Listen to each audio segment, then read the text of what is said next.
দাঁড়াও দাঁড়াও, দেখো কি করেছি আজ। এই ধরনের ক্যালেন্ডার কিন্তু আমাদের সবার বাসায় থাকে, তাহলে এগুলো কি ফেলে দিচ্ছ নাকি? আম্মু ফেলতে দিলেও ফেলবে না একদমই। আমাদের আর্টিস্টদের কাছে সাদামাটা হিসেবে, পুরনো হিসেবে থাকবে না কোনো কিছুই। পুরনো জিনিসকে নতুন ভাবে সাজিয়ে নতুন ভাবে প্রেজেন্ট করাই হচ্ছে আমাদের কাজ।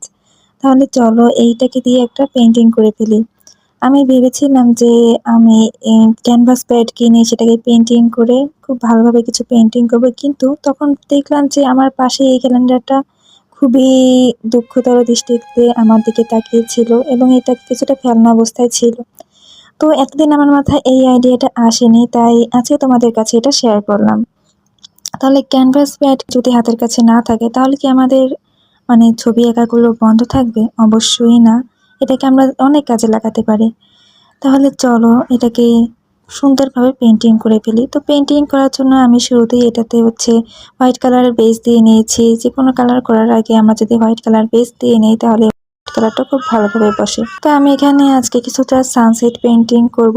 আকাশের জন্য আমি orange yellow, deep yellow and vermilion কালারটা অ্যাপ্লাই করেছি এবং এটাকে খুব ভালোভাবে একটা শেড দিয়ে নিয়েছি। এরপরে আমি ব্ল্যাক কালারটা দিয়ে আমি গাছের পাতার যে ছায়ার অংশটা থাকে সেটা কিছুটা এঁকে নিয়েছি।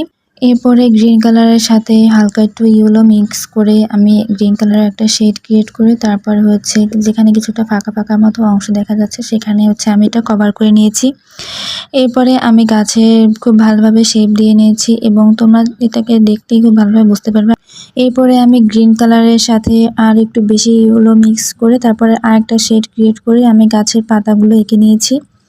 গাছের পাতা তোমরা যেইভাবে ইচ্ছে সেইভাবে আঁকতে পারো, কিন্তু আমি এখানে একটু গাছ থেকে গাছের পাতাগুলো বোঝাতে চেয়েছি, তাই আমি গাছের পাতাগুলো একটু স্পষ্ট দিয়েছি। এরপরে ফুলগুলো আঁকার জন্য আমি শুরুতেই হোয়াইট কালার দিয়ে নিয়েছি যাতে ফুলগুলো ভালোভাবে ফোটে। হোয়াইট কালার আমি সবসময় যে কোনো একটা কালার ডিপ কালার ইউজ করার আগে আমি হোয়াইট কালারটা দিয়ে নিই যাতে কালারগুলো ভালোভাবে ফোটে।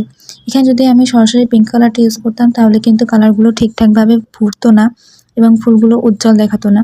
তো এই এটার ফাইনাল লুক। আমি এখানে সূর্য এবং কিছু পাখি এঁকে নিয়েছি। তোমাদের কাছে এটা কেমন লাগলো অবশ্যই জানিও এবং নতুন ভিডিও পেতে পেজটাকে ফলো দিয়ে রাখো। আল্লাহ হাফেজ।